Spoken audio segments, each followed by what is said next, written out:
papa d'un des enfants que je suis en libéral.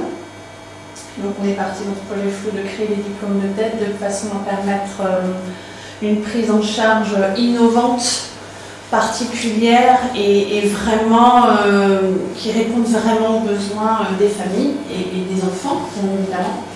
Et donc on est parti dans cette aventure-là.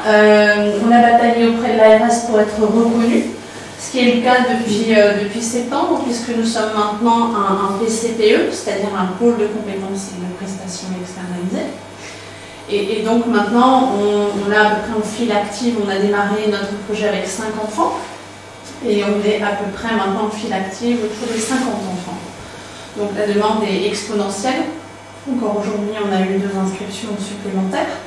Donc il faut savoir que maintenant, le problème en France, c'est qu'il faut être innovant, parce qu'on a de plus en plus d'enfants atteints de troubles 10, de troubles TDAH, etc., d'autisme, ce qu'on appelle maintenant les TND, comme l'a précisé Benoît, et qu'il faut y amener une réponse rapide.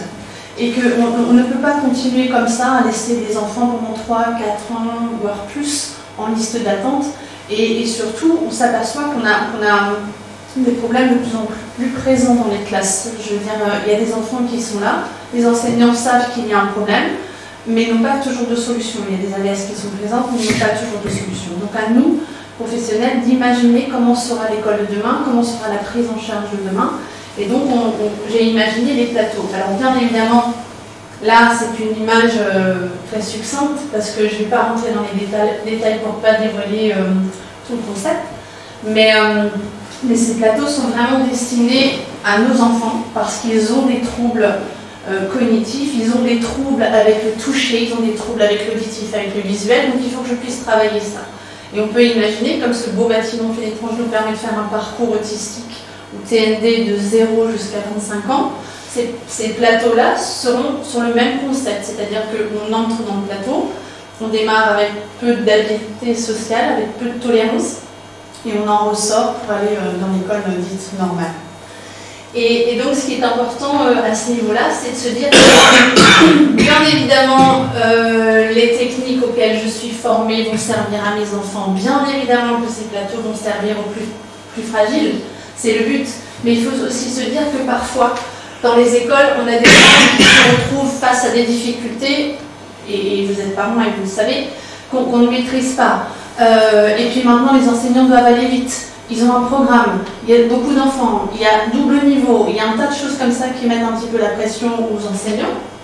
Et donc, on se retrouve avec des enfants, ils s'accrochent au wagon, mais ils ne s'accrochent pas. Ils n'ont pas forcément les possibilités de suivre.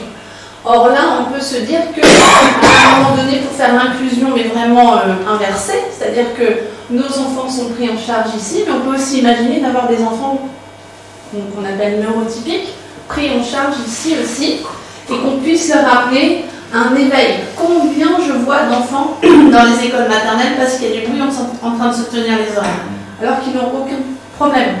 Donc on pourrait imaginer de les faire venir ici et de travailler avec eux aussi en inversé sur ces plateaux à découvrir le toucher, à découvrir le bruit, etc. Et ça, l'atout que représente ce projet-là est juste énorme. C'est-à-dire que non seulement on aide les plus fragiles, mais on aide aussi ceux qui sont en échec de parcours à un moment donné.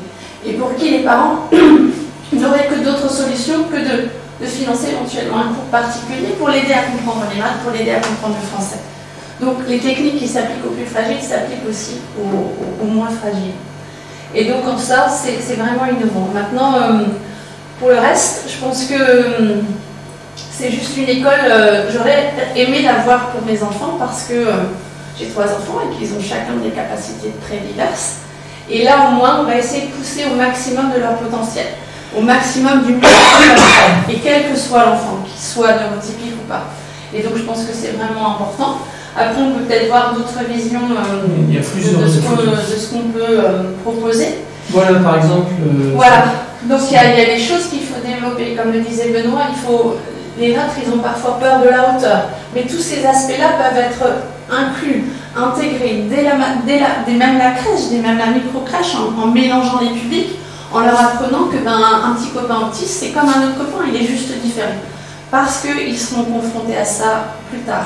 parce que vos enfants seront de plus en plus avec des enfants dits TND. Il y a 10 ans, on était à une naissance sur 150, on est passé à 1 sur 100, d'après certains chiffres, on est déjà à une naissance sur 69. Donc ça ne va pas s'arranger. Les derniers chiffres là qui arrivent des États-Unis, c'est une naissance sur 49. Donc il faut se poser des questions. Et on ne peut pas laisser nos enfants comme ça, il faut imaginer des choses, il faut imaginer des solutions immédiates, tout de suite, et appropriées à tous. Donc ça, c'est un des exemples qu'on peut imaginer, où les publics sont partagés et mélangés. Donc voilà, il y avait d'autres images, voilà, c'est des concepts un petit peu différents, où on montre que, comme l'a souligné Benoît tout à l'heure, où j'ai participé à une formation sur l'école de demain, on nous apprend qu'enseigner, ce n'est plus ce qu'on imagine, qu'on enseigne maintenant à son rythme. Moi, je suis aussi formée au soutien scolaire spécifique et adapté, donc je travaille avec mes enfants selon Montessori, enfin voilà, avec plein de choses, Epsilon également, qui nous permettent d'apprendre les choses autrement et plus facilement. Et donc, ce qui serait idéal, c'est que dans ce programme-là, on puisse montrer qu'on apprend tout le temps, mais de façon ludique, adaptée. Les enfants, quand ils viennent chez nous, ils disent « Oh là là, on a joué toute la journée. » En fait, ils ont fait des équations, ils ont fait de la grammaire, ils ont fait un tas de choses. Et jamais ils ont marqué qu'ils ont travaillé. Et ça permet après de leur donner un potentiel d'autonomie, d'organisation. Et les devoirs, c'est assez facile après. Du moins pour nos enfants TND, ils rentrent et c'est assez vite fait. Donc voilà, ce sera une carte à jouer. Nous, on travaille énormément en espace clos, c'est-à-dire que moi, j'ai beaucoup de... Enfin, les intervenants travaillent souvent en binôme, c'est-à-dire un intervenant, un enfant. Mais de plus en plus, on joue toutes sortes de solutions. Donc, il n'y a plus le bureau au milieu de la classe. On a les blocs, parce qu'un enfant ou 2 enfants ont besoin de soutien scolaire à ce moment-là. Nous, on peut intervenir si c'est un enfant autiste. On peut mélanger un enfant autiste et non autiste. Ensuite, il y a des groupes, là, parce que certains sont vraiment aptes à déjà diriger un groupe, à prendre la parole. Les salles de classe, un tableau, c'est fini. En général, il y a 7 tableaux dans les salles de classe. Et après, on a toujours et encore ce genre de tribune où on peut donner la parole en libre accès. Donc c'est fini, on apprend maintenant, on a remarqué que certains enfants ont besoin d'apprendre debout, d'autres sur des tables, comme le disait, des chaises adaptées, comme le disait Benoît. Et donc maintenant, on met tout ça en avant et on essaye d'être super innovant, parce que l'école de demain, c'est ça. J'ai su qu'il y a 2 projets en cours, un en région et un dans une autre région, mais je ne sais plus laquelle, où vraiment les tests sont super concluants. Mais vraiment. Donc voilà, c'est ce qu'on fera à Fénétrange. Je dis encore, ça c'est l'extérieur. pour la cour de récréation, voilà. Du développement de l'équilibre, du développement locomoteur, neuromoteur. Aller un peu plus loin. Voilà, ça ce sont des travaux aussi sur ce qu'on appelle des espaces un peu de type Snoezelen. Snoezelen, donc voilà. Luminothérapie, enfin toutes ces choses-là, parce que nos enfants sont souvent craintifs face à la lumière, alors ils n'arrivent pas à associer parfois du toucher, du visuel, etc. Donc nous on travaille en permanence, ça c'est des espaces qui sont de ce alors c'est des espaces de travail pour moi, pour les enfants, mais pour les autres enfants c'est un espace de jeu énorme. Et donc le fait d'avoir ça à disposition pour les autres enfants, c'est juste énorme. Alors là, c'est chouette d'aller chez les autistes, c'est ce qu'on nous dit déjà maintenant à Fénétrange, parce que cet endroit il est juste magique, alors qu'il est tout simple encore pour l'instant. Mais les enfants aiment y venir parce qu'ils voient des choses différentes, ils touchent des choses différentes, ils sentent des choses différentes. Et ça, c'est juste merveilleux que d'avoir un enfant neurotypique avec un enfant autiste qui est pris par la main et que l'un emmène l'autre de l'autre côté. C'est juste des moments magiques comme ça qu'on aimerait pouvoir créer à Fénétrange. Voilà. C'est le dernier celui-là, je crois. Et je crois que c'est le dernier. Ouais, c'est le dernier. Voilà. Bon, ben voilà, donc simplement pour conclure sur cette histoire d'école, vous avez compris que ça dépasse largement le cadre d'une école, que c'est quelque chose de parfaitement innovant, voire même expérimental. Donc ce type d'organisation et ce type ce type de proposition, pour l'instant, je crois qu'en France, on est quasiment les seuls à pouvoir le faire, puisqu'on a cette chance d'avoir Nicole Kirch avec nous. Et donc, oui, on a intéressé le ministère du Handicap grâce à ça. Donc, c'est aussi pour ça qu'aujourd'hui, on est capable de montrer ce projet qui a été quand même très très lourd à monter, et avec beaucoup d'adversité. Moi, je dois le dire, c'est quand même très compliqué de nos jours de monter des projets de cette envergure. Mais par la pugnacité, aussi par le fait qu'on se soit soutenu, aussi le conseil scientifique était très sympa. On avait des coups de fil de Bruxelles qui arrivaient. Enfin voilà, c'était, on a tenu le coup, et finalement on a aujourd'hui la possibilité donc de pouvoir faire des propositions qu'il y a encore. Enfin, je veux dire. La réunion que vous avez vue à Fénétrange, j'ai eu le rendu d'études que je viens de vous montrer là le jour d'avant. Donc ça a été vraiment, c'est vraiment maintenant ça tombe tout ça à point nommé pour pouvoir présenter, proposer, discuter. Voilà. Maintenant, si vous avez des questions, évidemment. Est-ce qu'il y a d'autres projets qui sont en France? Non. Projets, je parle. Enfin, il y a peut-être des projets dont on n'a pas connaissance. Mais en tout cas, à Paris, ils nous ont dit, vous avez un truc qu'on n'a pas vu. Alors, il y a des projets, c'est vrai. Moi, je suis en relation avec beaucoup d'associations, mais à chaque fois, au départ, ils essaient de faire la même chose que les diplômes de TED. Au départ, ils sont très au départ du projet. Mais ils n'ont pas la chance d'avoir un bâtiment comme ça, en aucun cas. En aucun cas, il y a un parcours fléché de 0 jusqu'à 25-30 ans. Il n'y a pas, nulle part. Alors on peut dire, ah là là, mais c'est peut-être pas bien d'avoir tout ce parcours-là, mais quoi de mieux pour un enfant que d'être pris en charge avec une certaine méthode, avec une certaine façon de travailler, et puis il va à la crèche, il y a cette méthode, il va à la maternelle, il y a la méthode qui suit, il va en primaire, on est toujours là. Il continue, il est en CFA, on est toujours là. Il commence à inclure le répit ou éventuellement les appartements, on est toujours là. Tu vois mon bonhomme, c'est comme ça que tu plies ta chambre, tes vêtements, c'est comme ça que tu ranges ta chambre. Et on est toujours là. Et au bout d'un moment, quand il est grand, quand il a tout réussi, quand il a fait son parcours de vie, il pourra partir et s'envoler, s'installer tout seul. Mais on sera encore là, mais il sera loin et il s'installera dans la ville, dans son appartement. Disons, pour vous expliquer la genèse du projet, le professeur Majorat, il a été référent national pour le 3e plan autisme et le 4e. Et donc aujourd'hui, dans le domaine du handicap, on parle d'inclusion. Donc Nicole, elle a cité, je ne sais pas si vous avez repéré ce qu'elle a dit tout à l'heure, mais l'idée c'est aussi l'inclusion sociale, et l'inclusion sociale, elle commence par l'inclusion scolaire. Donc, ça veut dire que nous, déjà, dans notre école, à Fénétrange, on a déjà des jeunes qu'on a inclus et qui, aujourd'hui, sont effectivement, je pense qu'on peut le dire, il y a par exemple l'inclusion d'un jeune qui a eu auparavant 6 échecs d'inclusion.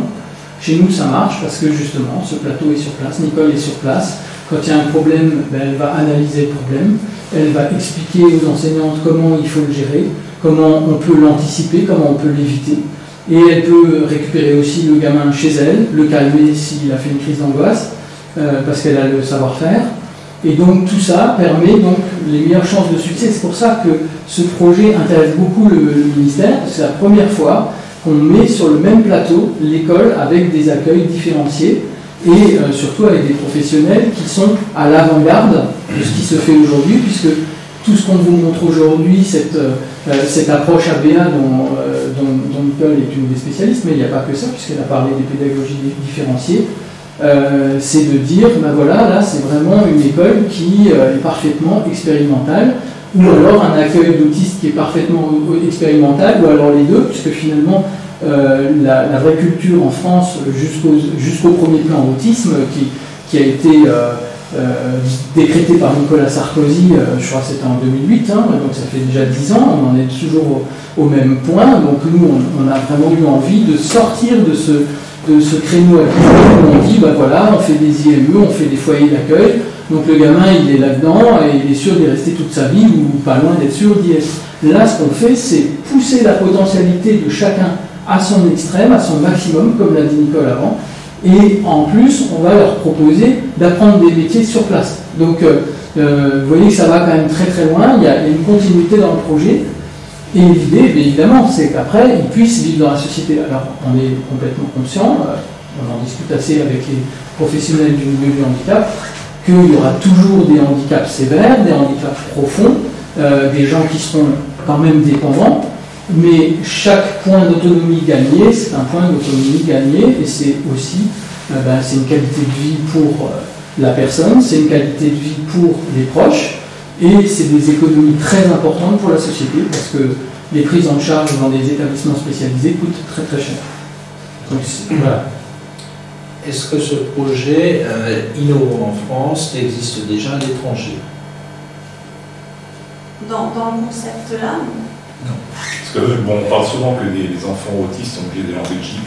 Ah oui, alors moi je peux vous en parler de ça. Je crois que... Je peux vous en parler parce que j'en ai visité des centres. Hein.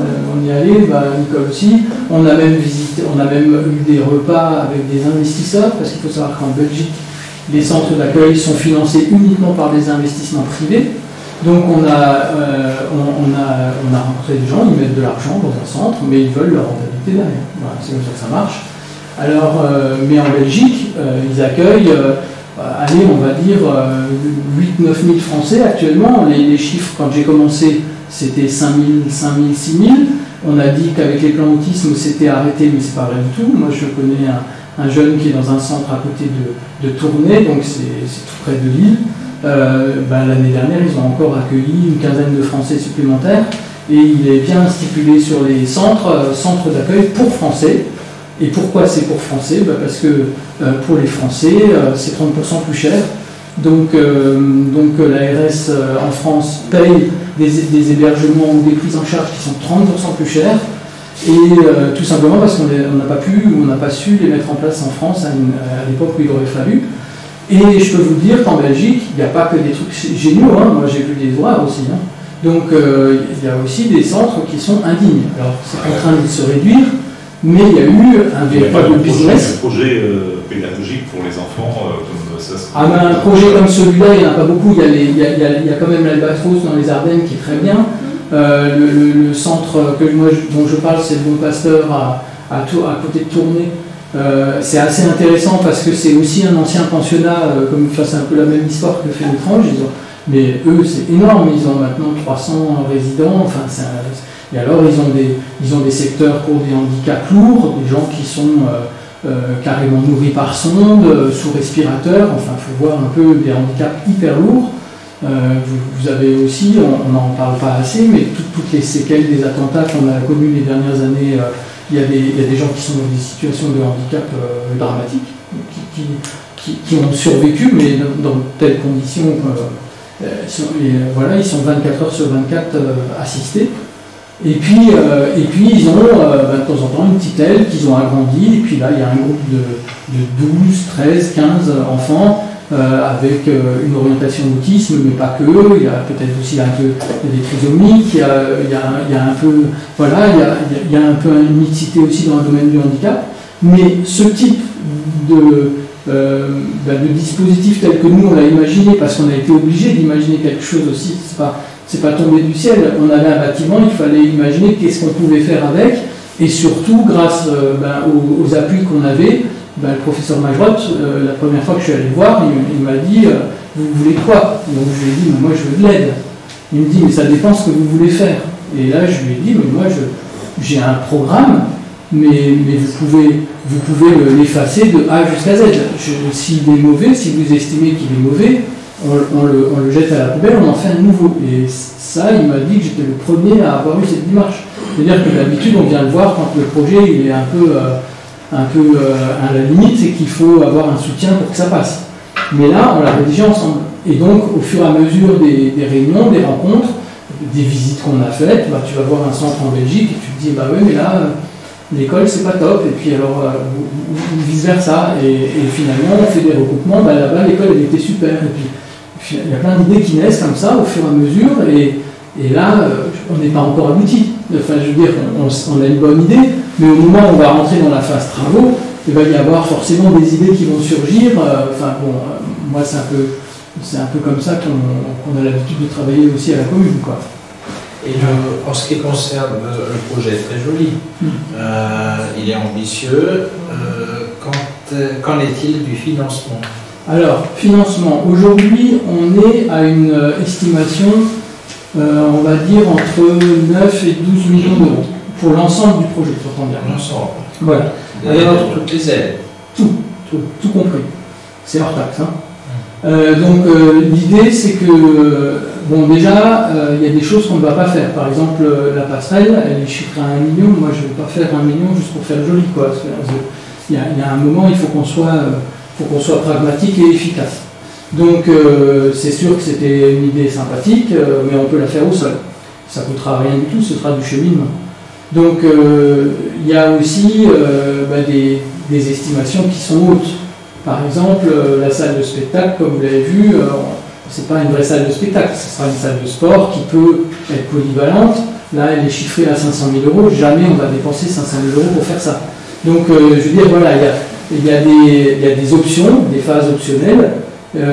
Évidemment, là, sur cette estimation, on est à 8000 m². Ce n'est pas du tout dit qu'on va réhabiliter 8000 m². Ça va dépendre des gens qui veulent s'y associer, de l'ARS qui va nous autoriser 20 litres, 30 litres, 50 litres, j'en sais rien, on verra bien. Donc tout ça, c'est encore pour l'instant pas tout à fait défini. Mais on sait que, moi personnellement, je suis persuadé que c'est à peu près 10 millions, puisque au-delà des bureaux d'études, je me suis pris le temps de contacter des entreprises de la région, dont notamment l'entreprise Beck, qui s'est vraiment gentiment prêté le jeu, mais ils ne sont pas les seuls. Il y a Toineuf qui est venu. Toineuf, ils sont venus par exemple avec un drone. Et ils ont survolé le pensionnat, ils ont calculé le nombre de tuiles au mètre carré, le nombre de gouttières, ils nous ont fait un devis précis. On a fait venir un fabricant de portes et fenêtres, juste pour vous donner une estimation, 975 portes et fenêtres dans le bâtiment. Donc on a une estimation du coût, si c'est du PVC, du bois, de l'alu, etc. Donc moi ce que je peux dire aujourd'hui, c'est que moi mon estimation elle était on va dire autour de 10 millions, comme ça on a une marge de manœuvre.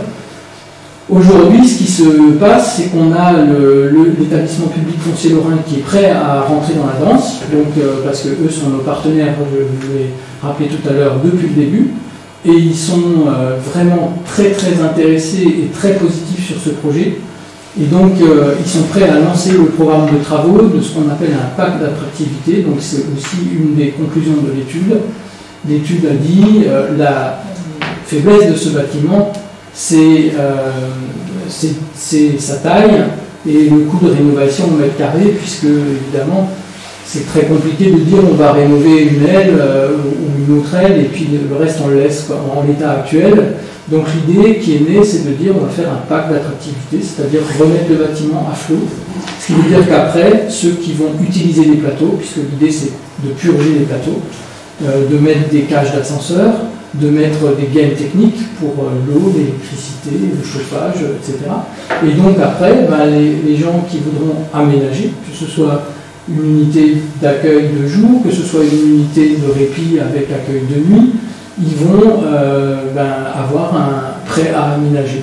Donc ça va leur permettre évidemment d'avoir un coût moins cher qu'ils n'auraient dans la construction neuve ou dans une autre construction. C'est ça l'attractivité du bâtiment. Et ça c'est grâce à la politique des friches ou de son sauvetage des friches que mène le PFL.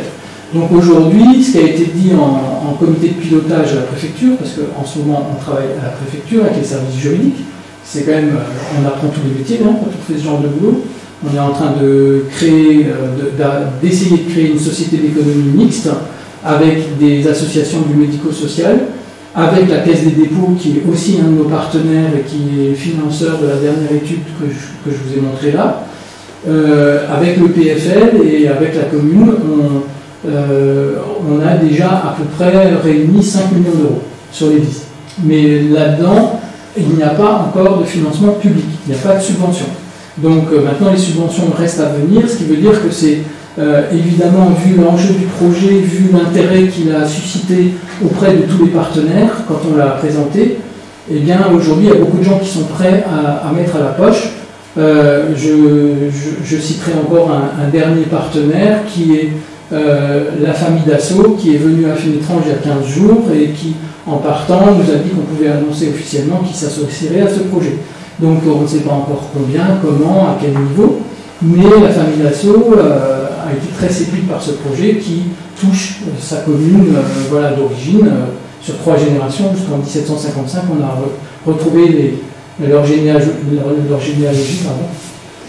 Donc voilà où on en est pour l'instant. À cette réunion. Pardon ? Oui, vas-y. Non, je veux juste préciser que la partie des diplômes de tête, ce n'est pas les communes qui la financent, ils sont totalement autonomes. Ouais. C'est-à-dire qu'au jour d'aujourd'hui, moi j'ai déjà eu de l'ARS 300 000 € pour fonctionner. Donc voilà, les plateaux, c'est moi qui les gère, c'est moi qui finance toute cette partie-là. Bien évidemment, l'école profitera de notre matériel, de nos plateaux, mais ça c'est indépendamment de l'URSS. D'accord. Et donc maintenant, vous avez des questions ? Oui, j'ai une question. Est-ce que c'est pas dangereux, un an plus mandat, les élections, de se lancer dans un projet ? Nous, on n'a pas le choix. On n'a pas le choix parce que c'est 5 ans de travail, parce que le PFL a aujourd'hui les moyens de nous aider et qu'il n'aura peut-être plus demain. Donc, nous, moi, le mandat, c'est évidemment. Je peux comprendre pour les communes qui s'associeraient.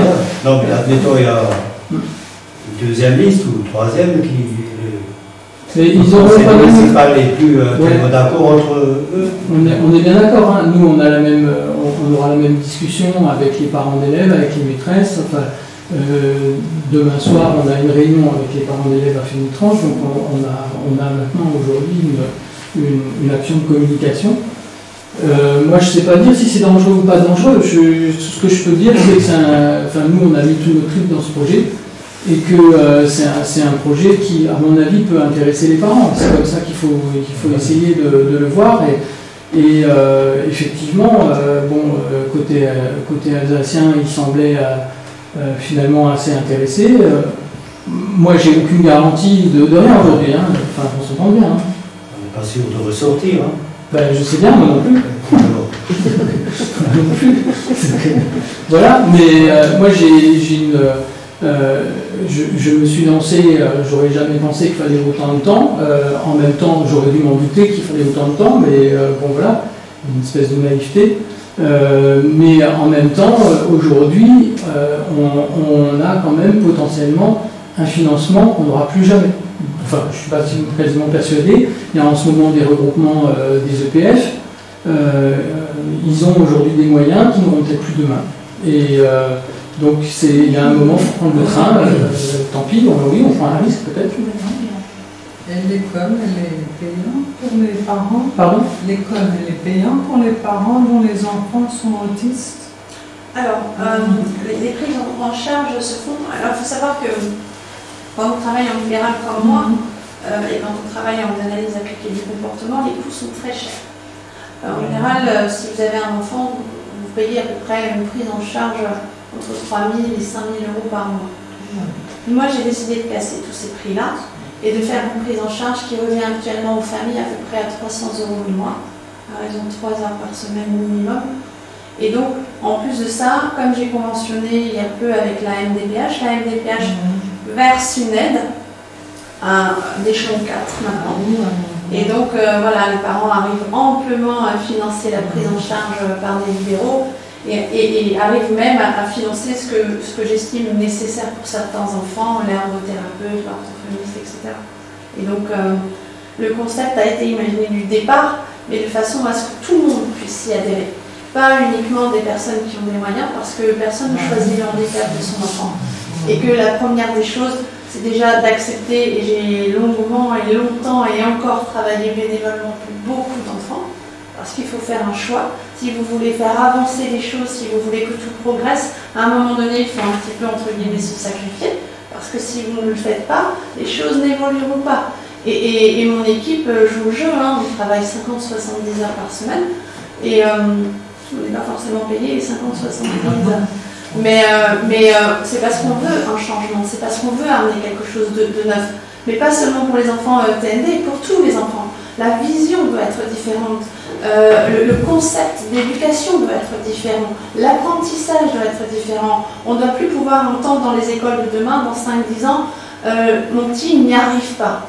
On va lui donner les moyens, on va lui donner les outils. Nous on a la chance, quand on est formé, d'avoir des clés, d'avoir des outils pour expliquer aux enfants. Et il faut que ces outils soient propulsés dans tout le système scolaire.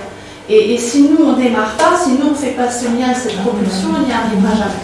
Donc voilà, non, mais après le coup, il est maîtrisé. Premièrement, il est maîtrisé et donc la MDPH joue vraiment le jeu, c'est-à-dire si demain, par exemple, un enfant de la région a des troubles de type 10, il peut solliciter la MDPH pour avoir une aide et à ce moment-là, les prises en charge des diplômes de tête seront aussi financées de cette manière-là.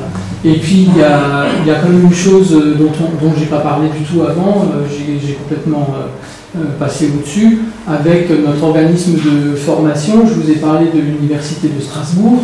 L'Université de Strasbourg, il y a Céline Clément, qui est une spécialiste reconnue internationale au Canada, en Europe du Nord, de ce qu'on appelle la guidance parentale. Et donc on va travailler avec elle sur le concept de guidance parentale. Ça veut dire aussi que nous prenons, si nous prenons en charge les gamins, nous prenons en charge les parents ou les aidants. C'est évidemment le cas pour des enfants. Quand vous avez un enfant de 2 ans qui commence à développer des troubles de l'autisme, vous n'êtes pas du tout formé pour savoir comment il faut réagir quand il ne va pas bien, comment on peut faire, comment on peut le prendre en charge. Donc tout ça, on veut l'apprendre parce que les premiers éducateurs sont quand même des parents. Et puis ce concept s'étale beaucoup plus largement, puisqu'on nous l'a aussi, alors je ne sais plus dans quelle réunion on a parlé de ça, mais des parents qui ont des enfants 10, qui ont des enfants qui ont des troubles de l'attention, qui ont des troubles du comportement, qui sont en général soit au CMP ou alors pris en charge chez le pédopsychiatre. L'idée, c'est aussi d'expliquer aux parents comment prendre en charge leur enfant, comment trouver un cadre d'éducation, comment trouver un cadre comportemental. Et tout ça, c'est aussi un des plus du projet qui s'adressera à tout le monde. Voilà, c'est pas seulement aux enfants handicapés. Et qu'est-ce qu'ils deviennent après 25 ans si vous les prenez? Non, l'idée, c'est justement qu'on va essayer de les rendre autonomes, de leur donner un travail, puisqu'il y a un centre de formation des apprentis. J'ai essayé d'être assez rapide, je veux dire, si on commence à rentrer dans le détail, on est demain matin encore, mais il y a vraiment le centre de formation où ils vont pouvoir apprendre l'hôtellerie, la restauration, puisqu'il y a une cuisine sur place, il y a les centres de répit qui sont là, donc il va falloir s'occuper des chambres, il va falloir s'occuper des personnes qui y sont, il va aussi falloir s'occuper du bâtiment, donc espace vert, maraîchage. Il va l'école, évidemment, il y aura un potager pédagogique, il y aura tout ça avec. Mais, je ne sais pas si Bernard, tu te souviens, on avait suscité le rachat de la ferme de Saint-Jean-de-Bassel. Ouais. Et ce rachat de la ferme est censé donc faire de l'élevage de basse-cour et du maraîchage, notamment du maraîchage bio, et donner du travail à des personnes en situation de handicap. Donc là aussi, le projet va loin, c'est-à-dire qu'on va permettre à ces jeunes d'avoir l'apprentissage soit dans les métiers de l'entretien du bâtiment, la peinture, je ne sais pas quoi, l'entretien des fenêtres, les sols, faire du béton, enfin voilà, de la maçonnerie. Et puis effectivement, il y a ceux qui iront entretenir les parcs, les cours de récréation, etc. Et puis ceux qui pourront aller à Saint-Jean-de-Bassel travailler les produits qui seront eux-mêmes revendus en circuit court au restaurant de Fénétrange et donc servis à tous ceux qui sont dans le bâtiment, notamment les enfants. Donc il y a tout c'est une véritable économie transversale qu'on a imaginée autour du projet. Et ceux qui y arrivent continuent le parcours normal. Ils vont au collège, ils vont au lycée. Il y en a qui vont au collège après, bien sûr. Un de mes premiers qui arrive au lycée, mais à moi de préparer le lycée à adapter le bac. Parce que tout ça, c'est un travail qu'il faut entreprendre, que j'entreprends, parce qu'il faut leur expliquer qu'il est très bon en maths, mais il n'y arrivera pas forcément en anglais et en allemand. Donc, à moi de faire en sorte de changer maintenant les critères et de permettre à cet enfant de passer le bac. Mais là encore, ce travail qui est fait en amont pour permettre à mes enfants d'y arriver va peut-être servir aussi aux plus faibles qui n'ont pas d'handicap. Parce que tout le monde n'est pas super bon en maths, en français pour pouvoir passer le bac. Et si cette locomotive avance et dit pourquoi pas faire un bac très ciblé dans les compétences de chacun et pousser au maximum les compétences de chacun. Et le fait de défendre ça pour ces enfants-là, eh bien ça permettra à d'autres enfants qui n'ont pas forcément toutes ces capacités de suivre et d'y arriver aussi. Ouais. Et là, on est vraiment, parce que je suis vraiment en lien, comme le disait Benoît, avec Baptiste, on travaille vraiment, Baptiste et moi, sur un projet hyper innovant sur la réforme de la formation. On y est, on entend M. Macron qui déjà supprime des choses et a une vision très, très pertinente de la formation à venir. Et nous, on y réfléchit et on y travaille.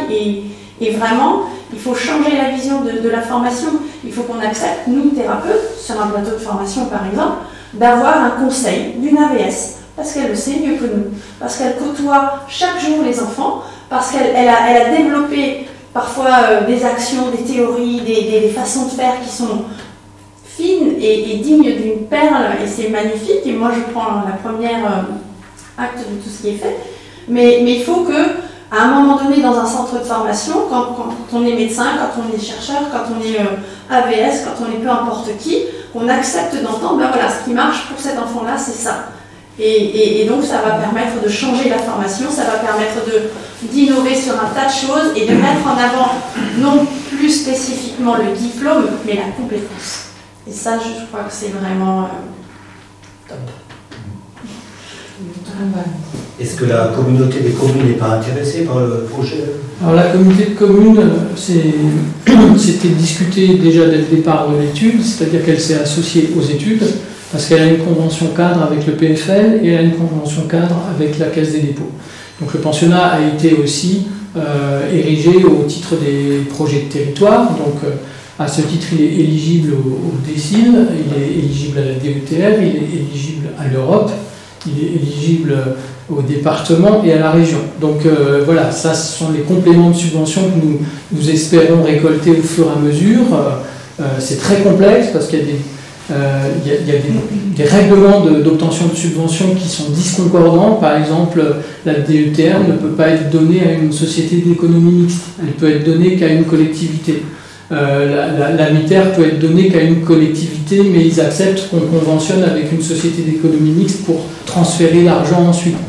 Le DSIL, c'est pareil. La région, il y a des choses qui ne peuvent pas être données à une commune, mais uniquement à une intercommunalité. Enfin, c'est hyper compliqué.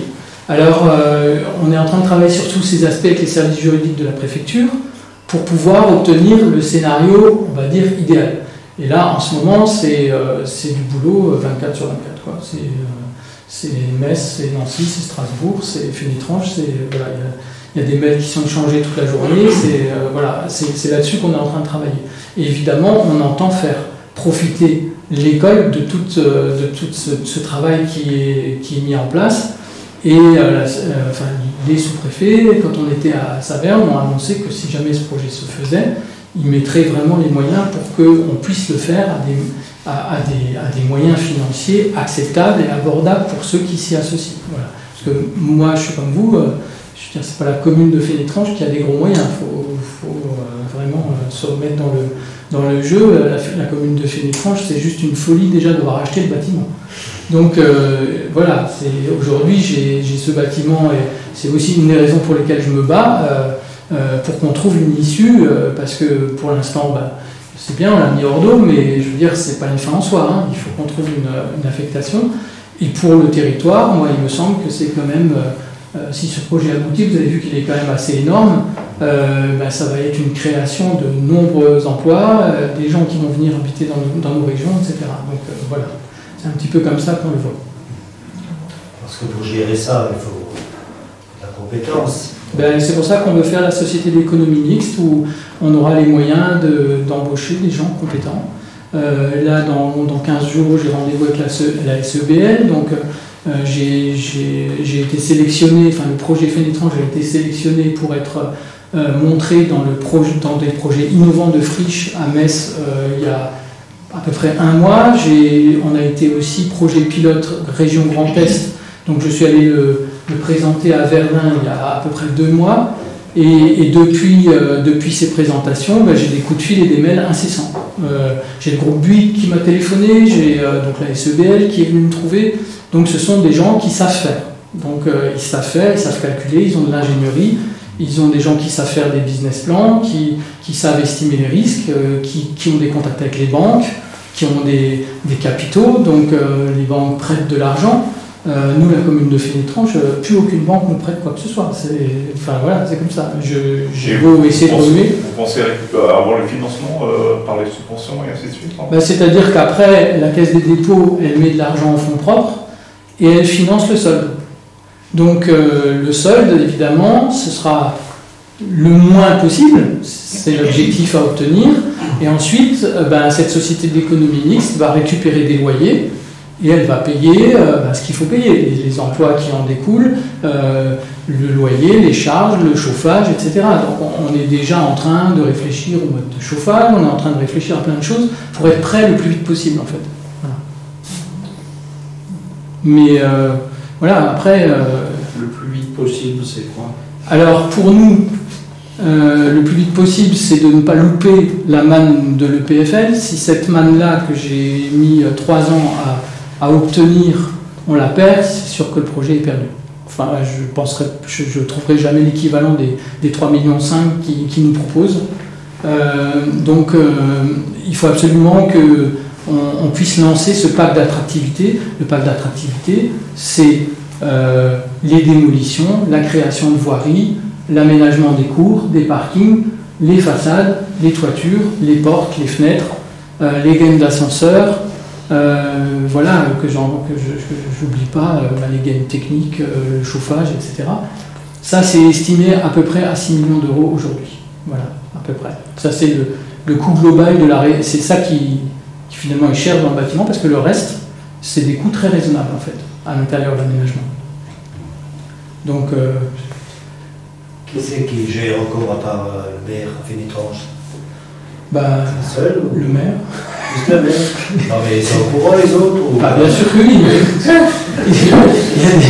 Bien sûr que oui, mais je veux dire, nous quand on a été élus, on avait décidé que moi si je me suis présenté à l'élection, pour être très clair, c'était essentiellement pour les grands projets, notamment le château et le pensionnat. Pour juste terminer la question d'avant, la communauté de communes n'a pas souhaité s'associer plus au pensionnat parce qu'elle n'a pas la compétence médico-sociale. Et donc, ni d'ailleurs scolaire, ni d'ailleurs périscolaire, ni d'ailleurs micro-crèche, ni tout ça. Donc, en gros, pour eux, c'était très compliqué de s'associer à ce projet, même si aujourd'hui, ça nous arrangerait vraiment parce que ça réglerait tous les problèmes. Mais ils ne le font pas. Et effectivement, dès le départ, le président avait dit on s'associera plutôt au projet qui concerne le château, qui pour l'instant est en phase de terminaison d'études, on va dire.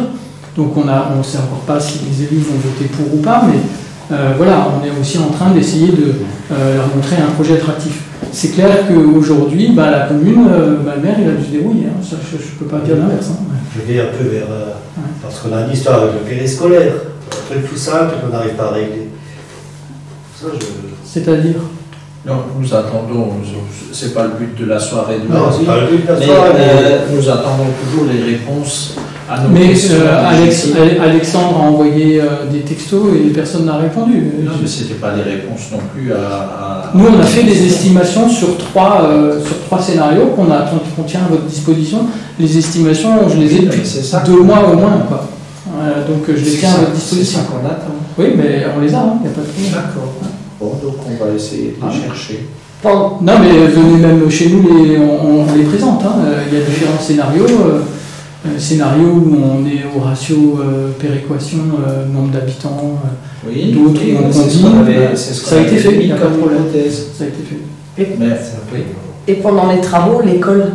Alors, il y a plusieurs scénarios, mais effectivement, c'est la raison principale pour laquelle on a changé l'école d'elle, c'est qu'on puisse faire des travaux sans perturber l'école actuelle. Voilà. Et donc, parce qu'au début, on voulait garder l'école où elle est, on trouvait ça très bien, ça aurait été peut-être un peu moins cher, mais de toute façon, à partir du moment où on est rentré dans les espaces d'apprentissage innovants, qu'on a vu les possibilités qui s'offrent aujourd'hui pour créer des nouvelles écoles, on s'est dit, bah non, on va garder notre école là où elle est et on va construire la nouvelle à côté. Ça ne fera pas tellement de bruit. Les gros travaux de démolition, ceux qui vont faire vraiment du bruit, seront faits pendant les vacances. Donc voilà, c'est comme ça qu'on va le gérer en fait. Alors la question qui nous intéresse aussi, c'est l'intégration des autres écoles. Parce que là, on avait entendu tout et n'importe quoi à un certain moment, et on a commencé à tous nous interroger, même paniquer. Alors, peux-tu nous donner un peu plus d'explications? Ben, ce qui a été fait, c'est que, enfin, à ma connaissance, et puis finalement on en a discuté avec les maires côté Alsace, eux ils ont des problématiques d'effectifs. Donc il y a 2 ans, ils ont regroupé 3 RPI en 2. Et là, ils ont de nouveau 2 fermetures de classes annoncées. Donc l'idée pour eux, c'est que s'ils veulent lutter contre la fermeture de classe, c'est comme ça que je l'ai compris, c'est qu'ils doivent se regrouper en un seul RPI. En un seul RPI, vu l'éloignement des villages, c'est juste pas possible de faire la tournée de bus, parce que les gamins ils vont se taper 1h30 de bus, quoi. Donc il leur reste comme solution de construire un bloc scolaire au milieu, quelque part. Et donc c'est la raison pour laquelle, à un moment, il y a eu cette discussion de dire mais pourquoi tu leur présentes pas le projet de Fénétrange, vous pourriez bien le faire plus grand. Donc voilà, ça a été cette discussion. Et donc je leur ai proposé, je leur ai présenté, quand on était à Saverne, j'ai expliqué qu'on avait ce projet-là, que nous, quand moi j'ai été élu, on avait une étude de l'ancienne municipalité pour la construction d'un groupe scolaire à 2 millions d'euros, sans les voiries. On n'a pas hésité longtemps, on s'est dit mais on va quand même pas construire une école pour 2 millions. Enfin, je veux dire, la commune de Fénétrange s'en serait jamais relevée. Donc on a préféré racheter le pensionnat pour 300 000 euros et on a gardé notre école. Et effectivement, je leur ai dit que je gardais cette étude à leur disposition, je la garde à la disposition de chacun. Je veux dire, 2 millions d'euros, c'est une petite école, hein. C'est pas un très grand groupe, hein. Voilà, donc il y a les terrassements, les constructions neuves, il y a un peu de périscolaire. Il n'y a pas une salle de sport pour ce prix-là, elle n'était pas encore chiffrée dedans. Donc l'idée c'est qu'effectivement, ou bien vous construisez votre bloc scolaire au milieu de vos villages, ou bien vous rejoignez un projet qui peut être revu à la hausse au pensionnat de Fénétrange. Voilà, c'était un petit peu ça l'idée. Et donc pour l'instant ils y réfléchissent, hein. Je veux dire, ils n'ont pas dit on vient. C'est des décisions qui ne se prennent pas. C'est le maire qui prend. C'est le maire. C'est le maire, c'est le conseil municipal. Mais bien sûr. C'est peut-être aussi des consultations à faire avec la population. Mais je suis complètement d'accord. On ne peut pas décider, c'est quand même une révolution que tu nous proposes là. Mais c'est vrai que de notre côté, nous avons un RPI qui est encore florissant actuellement, qui n'est pas en manque d'enfants ou d'élèves, et qui, dans les 3 prochaines années, ne risque pas d'avoir de soucis. Je pense que c'est la même chose pour Fénétrange, je ne sais pas si c'est la même chose pour les autres villages. C'est sûr que abandonner une école comme ça, alors qu'on a fait des investissements souvent lourds dans ces écoles, dans les différents villages, c'est pas une décision qui se prend à la légère. Mais je comprends très bien. Qu'est-ce que je suis complètement Je d'accord. pense que pour Berthelmann, c'est déjà qu'est-ce qu'il va faire de son école. Oui. Nous, on a une toute petite école qu'on peut éventuellement. On a une classe, nous, c'est pas notre cas. Mais je pense que Berthelmann, qu'est-ce qu'ils vont faire de leur école après? C'est la grosse question de monsieur. Moi, je pense que si le projet vous intéresse, on peut réfléchir à tout ça ensemble. Hein. Je suis tout à fait capable, avec tout ce qu'on a déjà fait, de rajouter ça aussi. Que coûtera le fonctionnement. C'est ça, je pense, qui interpelle aussi un peu. Qu'est-ce que ça va coûter aux communes? Ça, c'est en cours d'évaluation. Donc, j'ai entendu les maires aussi côté alsacien, ils veulent connaître le prix. Mais je veux dire, moi aussi, je veux savoir combien ça va coûter. Donc, je fais aussi ce calcul pour nous. Et donc l'idée aujourd'hui, c'est que je sais à peu près au niveau investissement, je sais à peu près, là on est en train d'estimer les frais de chauffage, donc l'ingénieur fluide il a travaillé hier là-dessus. Qu'est-ce que vous envisagez comme chauffage? Alors l'idée, qui est on va être novateur, excuse-moi de te déranger, de t'interrompre, mais autant qu'on soit vraiment novateur aussi au niveau du chauffage. L'idée c'est de faire une chaufferie. C'est une chaufferie biomasse avec une capacité à alimenter plusieurs bâtiments de la commune. Voilà. Donc ça c'est pas seulement le pensionnat, mais aussi d'autres bâtiments, par exemple aussi le château. Ça pourrait être aussi l'EHPAD. Ça peut être, voilà, c'est une chaufferie qui coûte très très cher, mais qui sera mutualisée et qui du coup coûtera beaucoup moins cher et qui utilisera en circuit court les ressources des forêts plutôt que d'aller les vendre pour faire des pelés ou je sais pas quoi. On préfère recycler les déchets de la forêt sur place et permettre le chauffage de nos bâtiments. Donc il y a une vraie réflexion là-dessus. L'innovation, elle est à tous les niveaux. Hein. Je veux dire, je peux te parler du projet. Il y a aussi des projets sur l'isolation pour un bâtiment ultra basse consommation. Il y a des projets sur l'éclairage, des projets sur... Enfin, voilà, on est en train de monter tout ça. Donc l'idée pour nous, c'est simplement maintenant, il est temps qu'on en communique. Donc on communique. Évidemment, j'entends bien que pour chacun, il va falloir réfléchir. Moi, aujourd'hui, j'ai simplement l'idée que je ne veux pas louper le train de l'EPFL, donc je mets un peu les bouchées doubles là-dessus. Après, voilà, si chacun reste maître à bord, il n'y a pas une obligation qui viendra de qui que ce soit. D'ailleurs, le président l'a encore redit, donc je pense que les maires sont légitimes, ils font leur choix. Mais ce qu'on propose, c'est un nouveau projet. C'est important d'anticiper. Pour avoir été élue de mon village, présidente d'un CIVU, regroupement 3-4 écoles dont j'étais présidente, je me suis battue parce que pour moi l'école devait être au village parce que c'était source de vie. Et qu'il était hors de question pour moi que déjà les enfants ne puissent pas être pris en charge par les mamans qui le souhaitent ou par les grands-parents. Mais je me suis vraiment battue pour mes écoles et au final je m'aperçois, et on s'est aperçu qu'on les a quand même perdus, même si on avait pris des prêts de 18 ans sur les écoles. Tôt ou tard, la pression de l'éducation nationale est là pour une école nouvelle. Et ce qui est regrettable, c'est que les choses n'aient pas été anticipées et que la réflexion n'a pas été menée. Qu'est-ce qu'on veut comme école demain? Dans quelle mouvance est-ce qu'on souhaite aller? Parce que du coup, moi je suis plus présidente ni élue, mais ils n'ont pas eu cette réflexion-là. Et du coup, les écoles se sont vues dispatchées dans plein de regroupements. Il y a 8 enfants qui partent là, 8 enfants qui partent là, 8 enfants qui partent là. Il y a des parents qui en ont en maternelle qui doivent aller 15 km comme ça. Ils en ont un en CE1, ils partent 15 km comme ça. Et ils en ont encore un en CM2, ils partent 15 km comme ça. Et c'est pour ça qu'il faut vraiment vous poser les bonnes questions.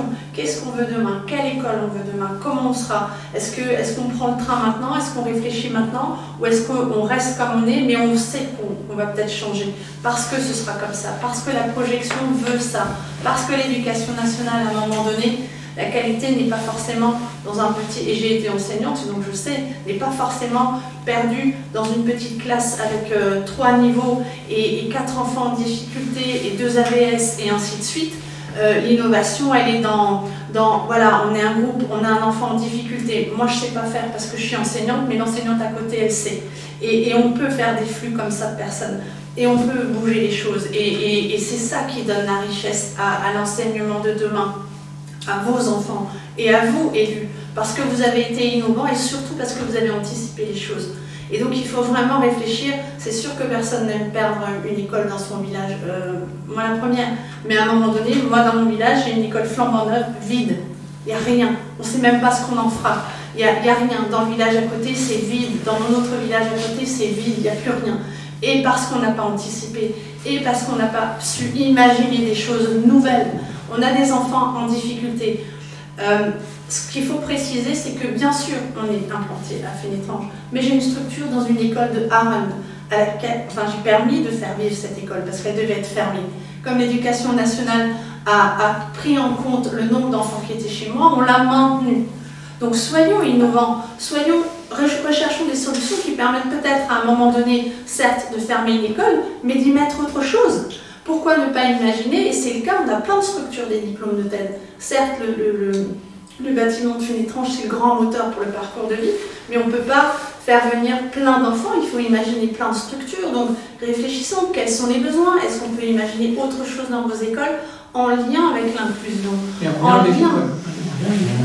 Et en lien avec l'école, avec du soutien scolaire adapté, avec peut-être une antenne différente. Mais voilà, il faut, et c'est là où c'est important d'anticiper. Et c'est ce qui n'a pas été fait chez moi. Et du coup, il y a 5 villages vides avec des écoles pratiquement neuves. Et c'est pour ça que vous avez la chance d'avoir ce projet qui vous est amené peut-être 2 ou 3 ans en amont, ce qui vous permet de réfléchir et de savoir qu'est-ce que nous on veut demain pour nos générations à venir, qu'est-ce que nos parents attendent, de l'efficacité, de la réflexion ou une petite école au village. C'est ça, et c'est une grande chance, je trouve. C'est évident que le discours porte. On est tous d'accord et on est tous en phase avec ce que vous dites.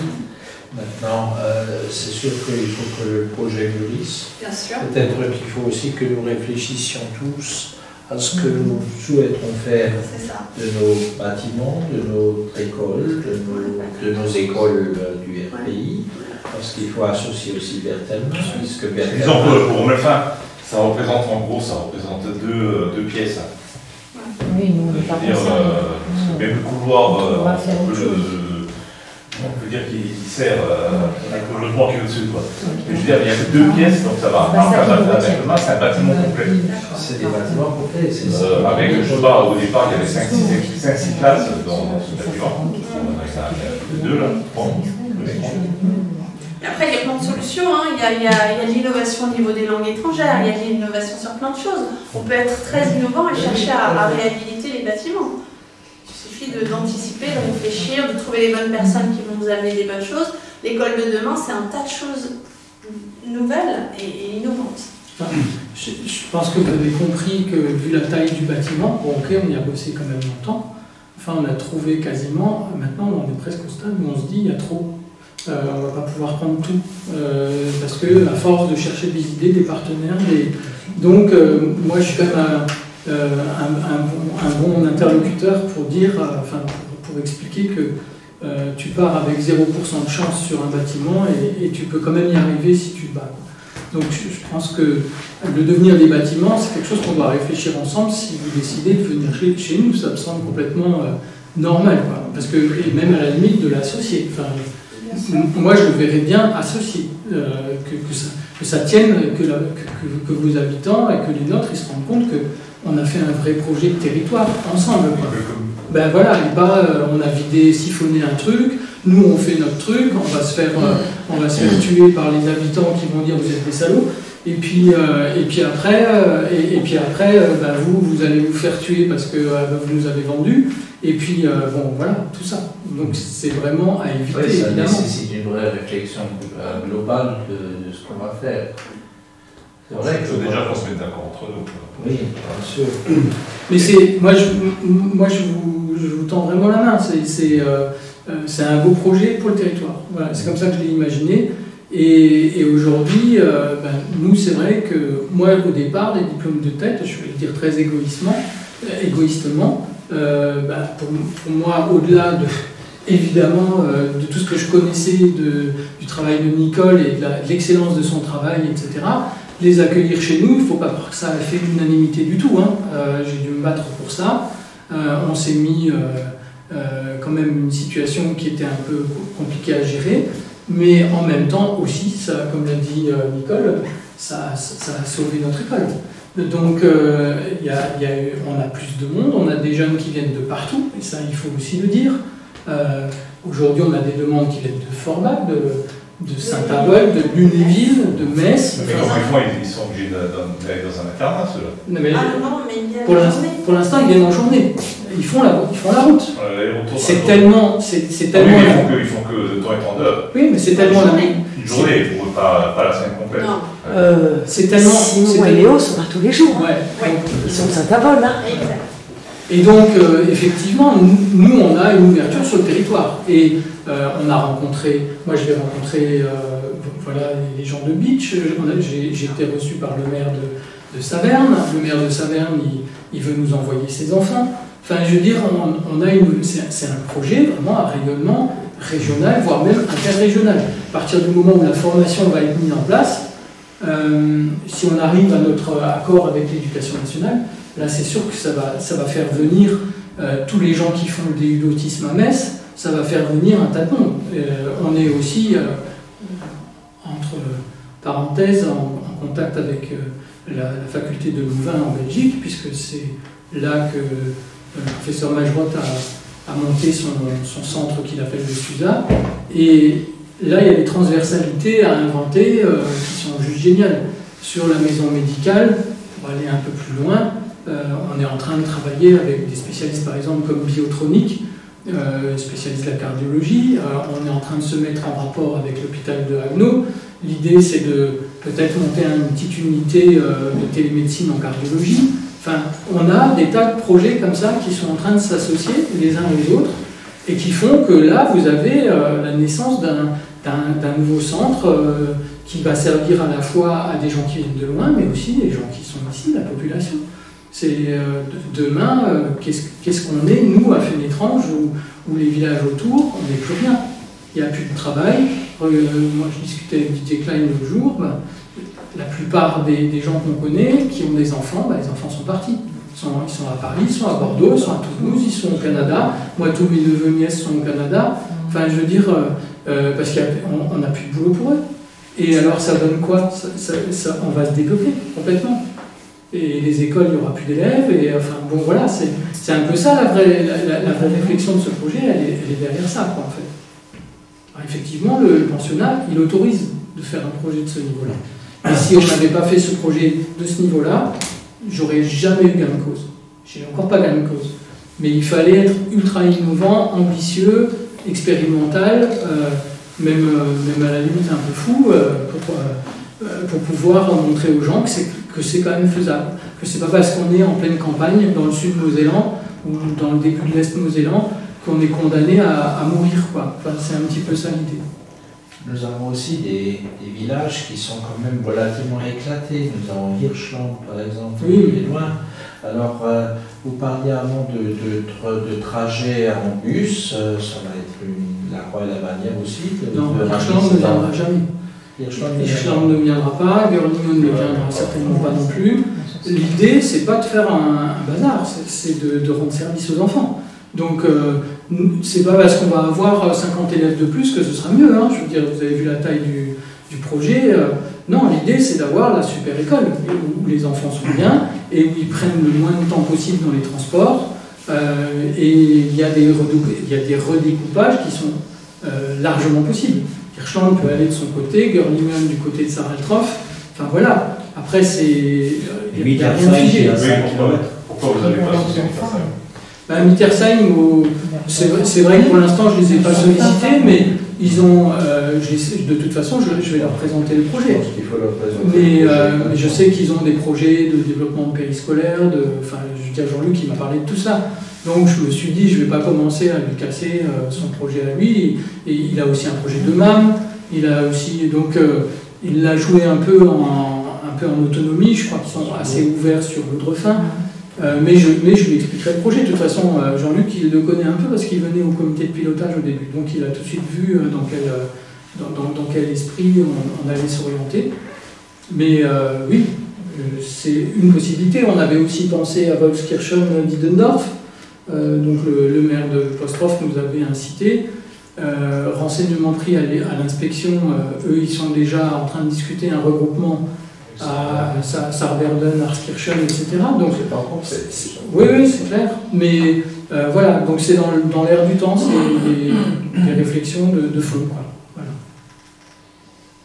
Est-ce qu'on est devant un grand chambardement dans les écoles? Et toi, ton délai, quand est-ce que tu aimerais nous, ce qu'on va faire, ce que je me suis engagé à faire avec les maires côté alsacien, c'est commencer à leur donner une estimation. Alors, je dis bien, c'est une estimation de ce que ça peut représenter en investissement, en fonctionnement.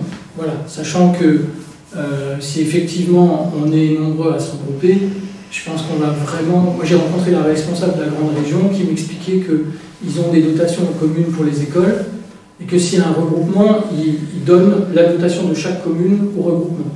Donc, ça fait des sommes qui finissent par s'additionner et être très intéressantes. Nous, on est dans une démarche, Nicole en a un peu parlé, on est dans une grande démarche de sponsoring. Donc là, par exemple, la Fondation Orange, j'ai un rendez-vous avec la Fondation Orange et vraisemblablement un rendez-vous qui va venir à Paris derrière. Moi, je peux vous dire que je me suis déplacé à Paris, je ne sais pas, moi, au moins 30 fois depuis que je suis élu, pour ce projet. Mais là, la Fondation Orange, c'est les solliciter pour du matériel, pour du mobilier, pour des choses comme ça. Donc l'idée, c'est vraiment de mettre le paquet pour que nos communes, parce que moi je m'inclus dedans, moins ça me coûtera, mieux je me porterai. Je veux dire, parce que nous, on a vraiment des périls à Fénétrange les uns derrière les autres à gérer aujourd'hui. Donc l'idée, c'est que, voilà, on espère, parce que le projet est innovant, parce qu'il est ambitieux, parce que c'est quelque chose qui n'existe pas ailleurs, pouvoir mobiliser le maximum de subventions. Et tout ce qu'on pourra mobiliser, évidemment, profitera à tous les partenaires du projet. C'est normal, on mutualise. Donc, voilà. Donc, pour parler de délai, je pense qu'on avait plus ou moins évoqué une réunion avant l'été. Donc, avant l'été, moi, je me suis engagé à fournir une estimation qui ne sera peut-être pas exacte, mais enfin, qui commencera à tenir la route et qui nous permettra à tous d'avoir une idée de ce que ça représente. Là, l'estimation que j'ai eue, c'est qu'il faudrait à peu près 4 ATSEM. Donc, voilà, on peut déjà estimer aussi le coût du personnel. Il y a pas mal de choses comme ça. Mais l'idée, c'est pas de faire une usine à gaz, ni de faire venir des jeunes qui vont faire une heure de bus. C'est pas du tout l'esprit du projet. Nous, l'idée, c'est justement, et là, on est en train de discuter d'hébergement de répit. On a appris hier dans la réunion qu'il y a énormément de demandes en internat, même chez des petits. Donc là aussi, on est en train de réfléchir à l'internat. Donc ça fait partie de nos hébergements de répit. Mais quand une famille a un enfant handicapé, les parents ne peuvent même plus aller travailler. C'est souvent la maman qui se sacrifie. Ça donne des couples qui explosent. On connaît tout le cursus que ça représente. Là, aujourd'hui, avec ce projet, non seulement il y a une prise en charge, il y a du répit, c'est-à-dire tu peux dire, moi je vais faire mon poste de nuit, là. Je peux y aller à mon poste de nuit parce que mon fils il est pris en charge et en plus il est pris en charge par des gens qui savent faire. Donc ça c'est quand même un changement absolument radical. L'idée c'est qu'aussi on puisse le garder un week-end, qu'on puisse le garder 3 semaines. Si quelqu'un doit aller à l'hôpital subir une intervention chirurgicale, même ça, c'est repoussé par les parents, parce qu'ils n'ont pas le temps d'y aller, ou qu'ils ne peuvent pas y aller parce qu'il n'y a personne qui s'occupe du gamin.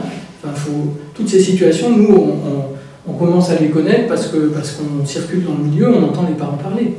Donc, voilà, c'est voilà, un internat pour des petits, un internat peut-être pour des ados, une unité d'accueil pour des problématiques beaucoup plus complexes, puisqu'on s'est aussi rapproché du CRA. Donc c'est le centre ressources autisme qui maintenant est en train de nous adouber un petit peu, si on peut dire comme ça, nous coopter. Donc là aussi, il y aura une expertise, c'est-à-dire aujourd'hui, pour avoir un diagnostic sur un enfant, les délais d'attente sont de 2 ans. Donc là, nous, avec la télémédecine et avec la présence des diplômes de TED et de quelques professionnels, l'idée c'est de pouvoir faire soit des prédiagnostics, soit des diagnostics complets. Par l'apport de la télémédecine, se connecter au CRA à Nancy ou à Strasbourg. L'idée aussi, c'est de pouvoir prendre en charge des jeunes, même si le diagnostic n'est pas fait. Mais ils ont des troubles, on les prend en charge. Et on ne perd pas 1 année ou 2 années, comme c'est le cas ailleurs. Donc, effectivement, je suis d'accord, c'est une révolution qu'on propose. C'est une révolution. Après, on a beaucoup de gens qui s'associent. On a les TDAH de France qui ont pris contact avec les diplômes parce qu'ils veulent pouvoir amener leur expertise. Ça, c'est important aussi. On a Thomas Butassi qui a créé Ecradis, qui veut vraiment s'associer. Il est sur Sarreguemines, donc il prend en charge les enfants 10. Malheureusement, c'est en privé, donc c'est très cher, mais il veut s'associer à Fénétrange au diplôme de TED aussi. On a les CRA qui, comme l'a dit Benoît, nous portent. Donc vraiment, on sent cette impulsion vraiment très positive parce qu'il faut que ça change, parce qu'on ne peut plus laisser les enseignants sans aide. Ça, c'est très important. C'est quelque chose dont on ne parle pas. Les enseignants sont là avec pas d'aide et en grande difficulté. Donc voilà, c'est vraiment important d'amener. Ils sont souvent mal formés. Ils ne sont pas formés. Ils sont pas formés de tout. Ils ont une formation qui n'inclut pas l'autisme. Voilà. Mais même chez les éducateurs spécialisés, il n'y a pas de formation autiste. Ils ont dans la formation EduxP, je crois, 3 jours consacrés à l'autisme. 40 heures. Voilà. Les AVS, c'est pareil. C'est pareil.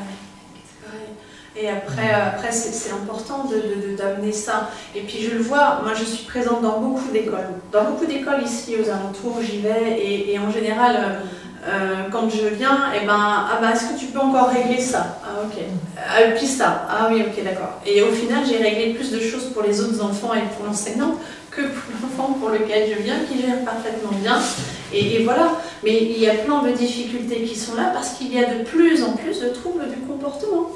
Et ça, on n'a pas le trouble du comportement, il est là, il est lié à un tas de choses, il est lié au système de vie stressant, papa-maman travaille, donc l'enfant n'a pas forcément des règles bien mises en place, c'est ce qu'il donne le lendemain à l'école. La maîtresse dit vous faites un exercice, moi j'ai pas envie de faire l'exercice, si tu fais l'exercice, et pouf, il y a le cahier qui vole. Donc quand on est spécialiste du comportement, on dit il faut régler cette histoire-là. Et au final, on règle. Et ça aussi, c'est un plus que d'avoir des professionnels comme ça qui sont dans vos classes ou dans vos futures classes, pouvoir apporter et aider. Voilà. Immanquablement, la question qui va nous être posée, c'est qu'est-ce que ça va nous coûter à nous parents? L'école. Pas rien. L'école. Non, l'école ne coûte rien. Il faut qu'on voit ça au niveau des communes. C'est-à-dire que vous avez de toute façon, on a chacun, nous aussi, un frais de fonctionnement.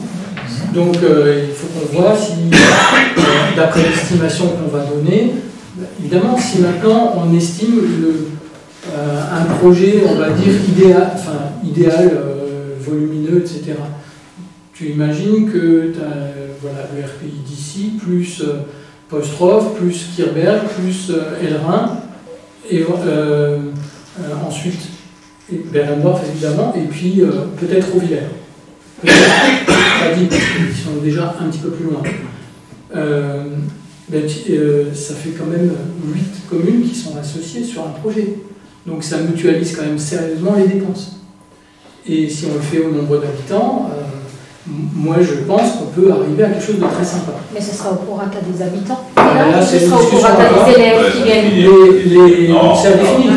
Je sais que côté alsacien, eux, ça viendra au pire de la discussion avec eux, ils ont tout au prorata des habitants. Parce qu'ils considèrent que c'est ça le plus juste, que après les élèves, c'est pas juste, parce que après on va inscrire des élèves dans un autre RPI, parce qu'il y a la mamie qui est de l'autre côté, et puis donc c'est difficile à gérer, et du coup c'est les autres qui sont pénalisés. Donc eux, ils ont décidé que c'était le nombre d'habitants. Après, moi, j'ai rien contre la discussion, je veux dire, peu importe. Mais si on arrive, moi j'ai déjà fait, vous imaginez bien que j'ai cogité à cette question-là, parce que je savais très bien que la question allait se poser. Mais je pense que si on est 8 communes à se partager une école, évidemment ça fait descendre sérieusement le coût par commune. Donc voilà. Et effectivement, pour le coût des accompagnements type diplôme de TED, on vous a expliqué qu'on a monté un projet qui a été quand même montré à la secrétaire d'État. Elle a presque fait un projet pilote ou une nouvelle loi. C'est quand même cette prise en charge qu'on a imaginée sur mesure avec la MDPH. Ça aussi, c'est quelque chose qui est... C'est pas... On est les seuls à faire ça. Donc on a aussi imaginé ce dispositif. Donc au fur et à mesure des travaux, c'est pas seulement des dispositifs pour le bâtiment ni pour l'occuper, parce que évidemment au départ tout le monde a pensé que j'avais qu'une seule chose en tête, c'était d'occuper le bâtiment et de le refourguer à qui le voulait bien. Non, l'idée c'était vraiment de proposer quelque chose de nouveau et de vraiment intéressant, et en même temps évidemment d'utiliser ce bâtiment cette fois-ci de façon positive et non pas négative, c'est-à-dire on va pas dire c'est un énorme hasard. Moi j'ai entendu des gens dire que c'était tout juste bon à démolir. Je veux dire, démolir un bâtiment de ce niveau-là, ça a un coût. Hein. C'est vrai que nous avons quand même, Jean-Claude et moi, visité le pensionnat à l'occasion d'une journée de nettoyage à laquelle nous avons Romelfin a participé pour plein étrange. Et nous avons regardé les différents niveaux quand même. Ce qu'on a pu voir, c'est dans un état relativement déplorable. C'est du second âge. Oui, c'est déplorable, mais bon, honnêtement, depuis, je suis retourné. Légalement, et bon, c'est peut-être déplorable, mais la structure est quand même correcte. C'est sûr qu'il y a un interrupteur. Tout ça, c'est à refaire. Ah oui. Qu'il soit en meilleur état ou pas, c'est pareil, c'est à refaire. De toute façon, il faudra refaire. Voilà. Mais la toiture, elle est bonne? Non, enfin, la toiture est très bonne. Elle a été refaite, enfin, on l'a réhabilitée, pas complètement. On a bouché les trous. Et c'est vrai que depuis que l'eau ne rentre plus dans les bâtiments, ça s'est asséché, c'est quand même autre chose que quand nous on l'a repris, ça faisait vraiment peur. Je pense qu'il y avait des tuiles qui étaient mortes, mais non, il y a des gens qui ont arraché. Mais la charpente était bonne. Non, mais la charpente, elle est parfaite. Ouais. Donc aujourd'hui, on en est au stade où, effectivement, pour des raisons de sécurité et de pratique, on veut refaire la couverture, parce qu'on se dit, on va quand même pas là, maintenant faire ce gros chantier, et puis dans 15 ans, se dire, il faut refaire le toit. Donc on a privilégié la rénovation totale. La toiture, c'est à peu près 1 million à refaire. 1 million, 1 million 1, 1 million 2. Donc ce sera pris en compte dans ce pack d'attractivité dont j'ai parlé avant. Et l'idée, c'est qu'après, on doit être tranquille pour 40 ans. Voilà. Une fois que le bâtiment est à flot, on doit être tranquille pour 40 ans. Et supprimer la chapelle, pourquoi? On supprime pas la chapelle. Ah, je crois que vous allez faire un restaurant. On fait un restaurant dans la chapelle. Ah, la chapelle, c'est tout. Mais vous n'avez jamais vu un restaurant dans une chapelle. Mais ça aussi, c'est innovant. C'est-à-dire que l'innovation, elle est à tous les niveaux. Elle est décentralisée. Elle est décentralisée. Elle est décentralisée. Je me permets de signaler que Biaxo est tombé amoureux de cette chapelle. Elle est décentralisée. C'est pas le seul, moi aussi. Qui ça? Moi aussi, on est tombé amoureux. Et c'est pour ça que cette chapelle doit être. Elle était dans un très mauvais état, dégradée. Elle était belle, cette chapelle. C'est une belle chapelle. Mais oui, la chapelle était jolie. Il faut la laisser, celle-là. Bien sûr qu'on la laisse. C'est le phare pour prier, on n'a plus le droit, on ne peut pas mélanger l'école et le. Voilà. C'est plus rien. C'est ça. Même ça peut être très zen d'être dans une ambiance un peu différente avec des beaux Ça photos. ne choque pas, tu vois, de manger. Voyons voir ce qu'ils font de Notre-Dame. Voyons voir la modernité de Notre-Dame. La toiture de Notre-Dame était bien aussi. Hein. Voilà. La charpente n'était pas faite. Ah oui, fait par les compagnons, etc. Plusieurs Non, mais disons que l'innovation, à tous les niveaux. Ça fait déjà les églises qui sont vendues pour les musées. Mais c'est comme ça. Ben oui, après, ça se fait déjà. Les églises vont être vendues pour parce que. Ça va être affiné plus vite maintenant. Je veux dire, je peux donner en tout cas des estimations de prix d'investissement et de fonctionnement. C'est ce qui a été demandé par les maires côté Alsace. Et puis c'est demandé par moi aussi parce que je veux savoir où je pied. Voilà, je pense que c'est important. Ils vont peut-être se décider. C'est ça qui va faire décider tout le monde, je veux dire. C'est ce qu'ils veulent savoir. Si les Alsaciens doivent construire une école, c'est à réfléchir. De toute façon, c'est fait pour éviter de construire une école. Voilà. C'est clair et net. Nous, on avait deux choix que je vous ai expliqué avant. 2 millions d'euros pour une école, je veux dire, là, elle va pas coûter autant. Donc voilà. Et alors évidemment, et là, on mutualise. On mutualise les plateaux, on mutualise la salle, on mutualise la cuisine. Enfin, je veux dire, il y a pas mal d'économies d'échelle à imaginer sur ce projet. Et c'est vrai que la chapelle, pourquoi un restaurant dans la chapelle? Pour qu'elle soit ouverte à tout le monde, parce qu'elle est très belle.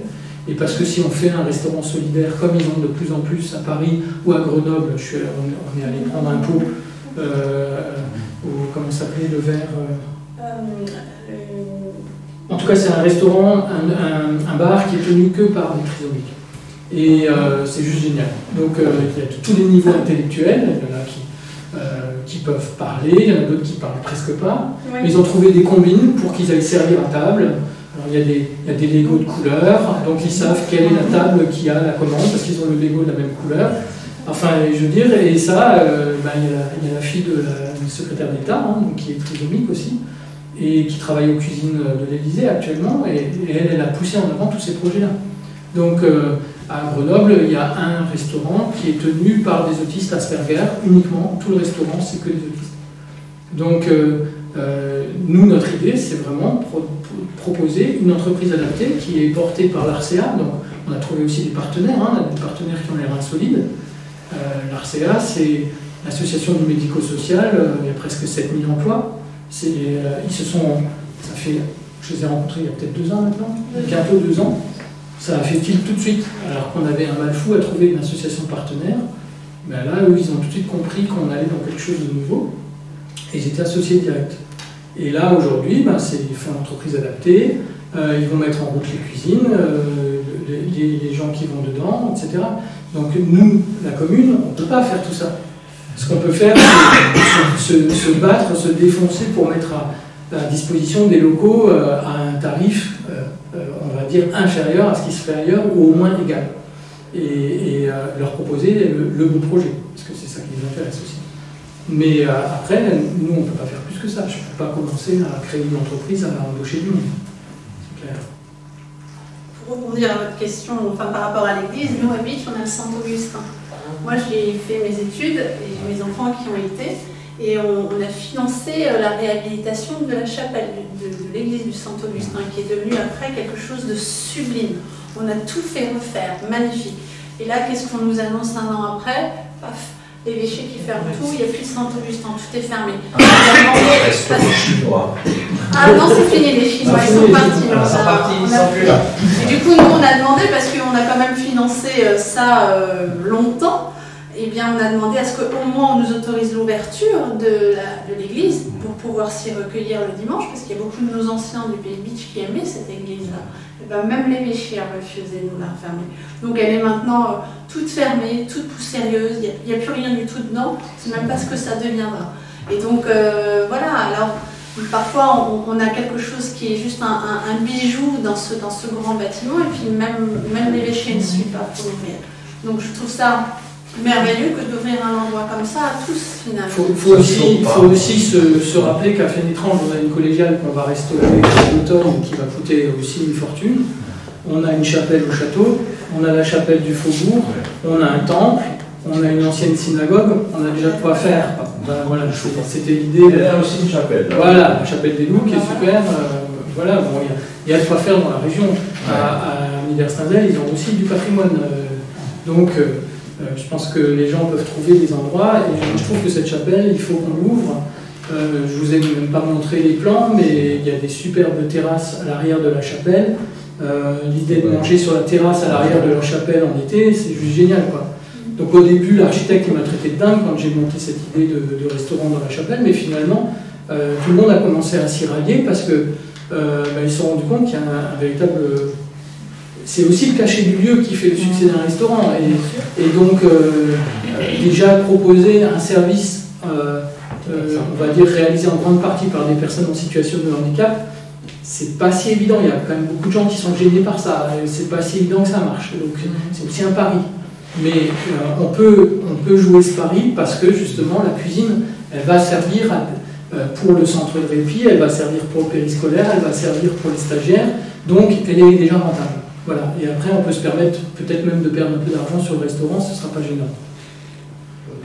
Est-ce que les jeunes mamans ont des questions à poser? Tu t'es chié, toi? C'est que vous avez fait une bonne démonstration. Bon, on a essayé de démontrer. Je comprends très bien que ce projet-là, il surprend tout le monde. C'est énorme. C'est pour ça que il faut le présenter à Bernard. Je pense que ça va susciter quand même beaucoup de discussions, beaucoup de projets aussi, parce que c'est vrai qu'utiliser nos écoles, si un jour nous décidons d'intégrer votre structure, ça ouvrira d'autres voies peut-être. C'est vrai que les langues, tout ce qui peut filmer flux de l'école également peut être intégré dans des établissements comme les nôtres. Et ça, c'est une discussion qui va devoir être menée maintenant avec les autres partenaires du RPI et voir un peu ce qu'ils en pensent. Est-ce que Berthelma a déjà été présenté? Berthelma, il est venu voir le pensionnat et l'idée est venue aussi.